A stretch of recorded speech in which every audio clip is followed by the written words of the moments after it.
What's up, guys? It's Christian here on the GM Sports channel, and today I will be recapping Friday and Saturday's game from Matchweek 26 in the Bundesliga.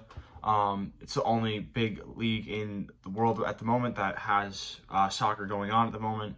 The Premier League, La Liga, Serie A, Ligue 1, all are not playing at the moment, so it's easy to watch the Bundesliga. It's the biggest league, especially in Europe. And just wanted to recap how I felt about yesterday's game between Hertha Berlin and FC Union Berlin, the Berlin derby, and then also all the games that happened today on Saturday before Sunday's games tomorrow, which I will recap as well. So let's just get right into it and start off with yesterday's game.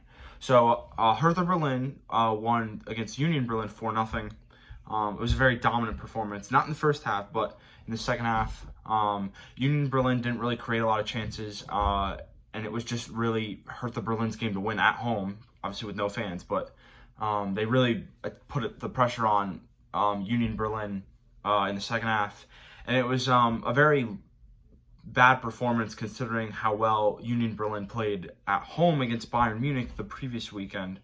Only losing 2-0, had a chance to, and it was 2-0 late into the game, so they still had a chance, but just didn't perform well in front of goal last week and didn't perform anything in front of goal as well this weekend. They put the Hertha Berlin actually put on 2 goals in a stretch of 2 minutes in the first couple minutes of the second half, and that was pretty much it. We have to also take into account that Cunha, the signing from RB Leipzig, is just bagging goals left, right, and center for his new club. He's actually got 4 goals in 4 games, scored in this one as well, the third one for the team, and they added a 4th. And yeah, so Hertha Berlin are currently now sitting 10th in the Bundesliga.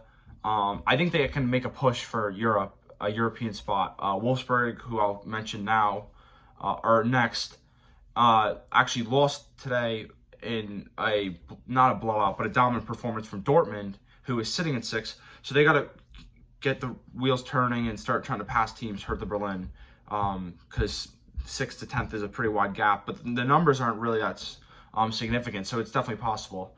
So that's that game. Hertha Berlin was a dominant performance, and not much else to say about that.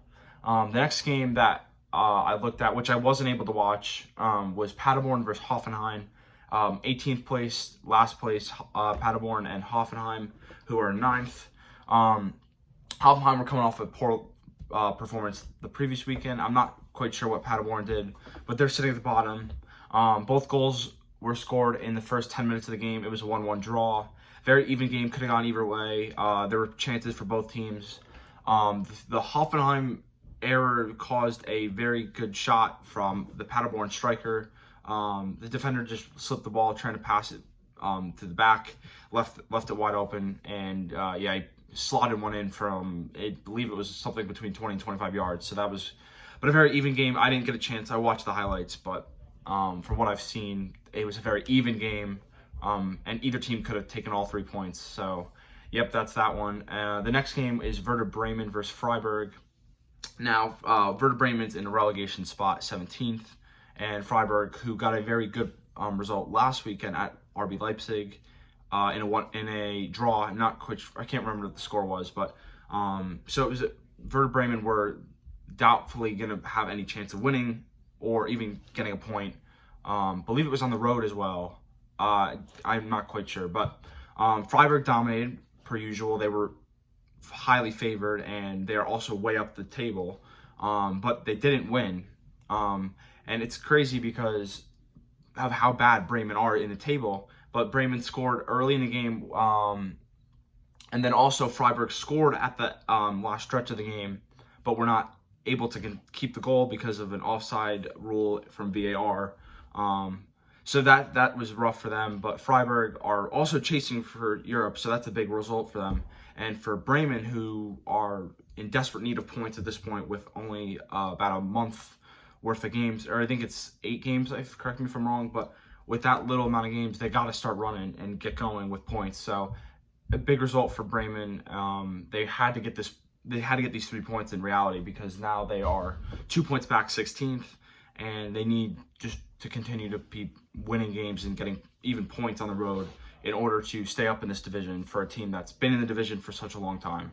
Now, the next game is Bayern Leverkusen versus Borussia Mönchengladbach. All I have to say for this game is Kai Havertz is one of the best young midfielders, not in just Europe, not even just in the world in general, like not even Bundesliga, just everything about his game is just proving to people why he's such a good creative midfielder. He's playing up top for Leverkusen at points. He's just fantastic. Added another 2 good goals in this game. And this is just a big result for Leverkusen, for Mönchengladbach, for everybody. Because Leverkusen pushed up to 3rd place now in the division. And you also have Mönchengladbach now that has 4th, possibly going to be 5th tomorrow after RB Leipzig's game. This is a big result for everybody. And honestly, every team under Bayern Munich has to get points if they want to stay anything into this race. Very unlikely that anybody else wins it, but if you want to be in it going down the last 3 or 4 games, you got to keep getting points. So this is a horrible result for Mönchengladbach at home after dominating Eintracht Frankfurt last weekend. So yeah, that's a tough result. But Kai Havertz scored twice again. On the first goal, it was a great pass by Bellarabi off the wing. And then Kai Havertz put the ball through Sommer's legs, and that was it. And then he also scored a penalty. And then Bender also had a header off a Demirbai's cross, excuse me. And then Playa scored when it was 2-0, I believe. Correct me if I'm wrong. I didn't watch this game. I watched a little bit once I knew that it was a close game between 2 clubs. I was also watching Dortmund, but big result for both teams. I think that Leverkusen could stick in 3rd, depending on what Leipzig does tomorrow. Excuse me. And Mönchengladbach, who knows what happens. That 3-4-5 area is going to be really interesting to watch because the gap after that, currently the gap between 5th and 6th is 12 points as of today. So it's a big gap. So it's going to be interesting to see what happens with those.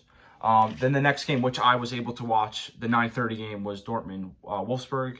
For somebody that's really heavily thought about in the Premier League, I saw a lot of what Burnley does in Wolfsburg, which is really interesting because you have a very defensive-minded team with 2 big strikers, which also is something that Burnley does in the league, which has shown some success. And Wolfsburg is currently 6th in the division, so it's something that, I mean, 6th is a good spot because it could be in Europe still. So that's a cool comparison for me as somebody who just watches the Premier League on a typical basis. But in this game, Dortmund dominated 2-0 win. Guerrero and Hakimi scored. One really interesting thing about this game was the substitution of Mats Hummels in the second half. Coming into the second half, he was subbed off. They said it was an injury. I believe it was a foot injury, but with the big game on Tuesday against Bayern Munich at home, they had to rest him, and they were up 1-0 at halftime, but it's an interesting thing because they don't have a full roster. Marco Reus is injured. Witzel's still not available. Emre Can just came off the bench, but they got to get guys back, especially for this big game on Tuesday. But overall, dominant Dortmund performance, and it was a must-win. And all these games are a must-win for Dortmund at this point because if they want to catch Bayern and ultimately win the Bundesliga again, they got to keep winning points, and they're going to have to take points off of Bayern Munich on Tuesday, which I also will get to after I talk about Bayern's game, which was, once again, another dominant Bayern Munich performance against Eintracht Frankfurt, who really are struggling.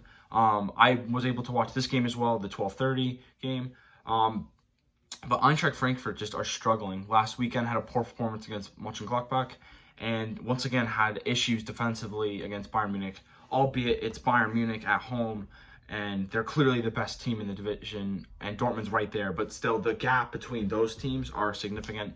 Eintracht Frankfurt haven't even kept a clean sheet in the league at all on the road, which is crazy, even though they're doing so poorly because they are currently sitting 13th in the league, which is not good, considering they were in the Europa League last year. But yes, they played in the Europa League after Luka Jovic and Sebastian Haller and other Rebic as well, who moved on to Milan. So it's kind of ironic that they're just being this poor, but there was actually a stretch of period in the time where they actually had a chance, Eintracht Frankfurt, to put points up in this game.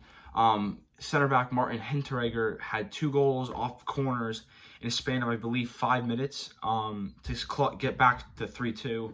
And ultimately, they just continued to defend not at the way they could have possibly, and gave up another 2 goals and lost 5-2, including an own goal. There were a lot of poor defending moments in the game for Eintracht Frankfurt, who, as a result, did not get anything from this game. Not a shock, but still.